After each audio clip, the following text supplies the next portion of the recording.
अमेरिकेसारख्या देशांनी सुद्धा या ईव्हीएम मशीनला बाजूला ढकललं आणि त्या ठिकाणी पायलटवर आलं. तर भारतासारख्या लोकशाहीच्या ज्या ठिकाणी पाळेमुळे आहेत अशा देशामध्ये जनतेच्या जेव्हा मागण्या होतात त्यावेळेस निवडणूक आयोगाने जनतेचा आवाज ऐकला पाहिजे आणि जनतेचा आवाज ऐकून त्यांनी त्या पद्धतीचा निर्णय केला पाहिजे. पारदर्शक निवडणुका झाल्या पाहिजेत.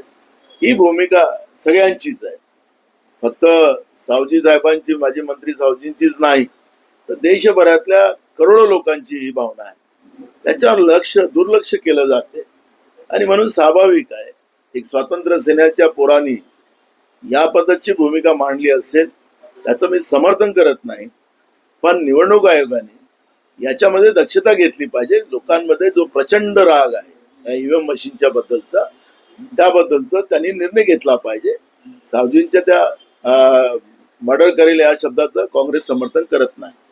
देखो, चुनाव आयोग जो है, अगर केंद्र के सरकार का अगर चपरासी बन के काम करना चाहता है तो भारत देश एक लोकतांत्रिक व्यवस्था का देश है. दुनिया में इस देश के लोकतांत्रिक व्यवस्था की चर्चा होती है. एक मजबूत लोकतंत्र भारत में होता है.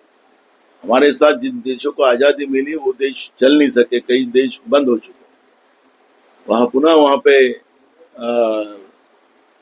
लोकतांत्रिक व्यवस्था खत्म हो गई. तो हम लोग चाहते कि चुनाव आयोग किसी के दबाव में न आके, हमें लगता है, देश के लोगों को भी लगता है कि केंद्र के सरकार के दबाव में चुनाव आयोग काम कर रहा है, ऐसा लोगों की भावना है. जो दिल्ली में जो निर्णय चुनाव आयोग ने लिया है उसमें कहीं ना कहीं केंद्र की सरकार के दबाव के अंदर आकर, जो आज तक रूल नहीं था, जो हमारा संविधान ही एक बात करता, मैं किसी इसकी बात नहीं करता, हमारा संविधान जो है उसमें कहते हैं कि सबको अपने अपने धर्म के ऊपर प्यार करने का अधिकार है. सबने अपने, क्योंकि धर्म ये जीने का तरीका सिखाता है, तो जो भी धर्म के लोग हैं उनको अपने अपने ढंग से जीने का अधिकार होता है. धर्म पेट भरने का अधिकार नहीं है, जीने का अधिकार है.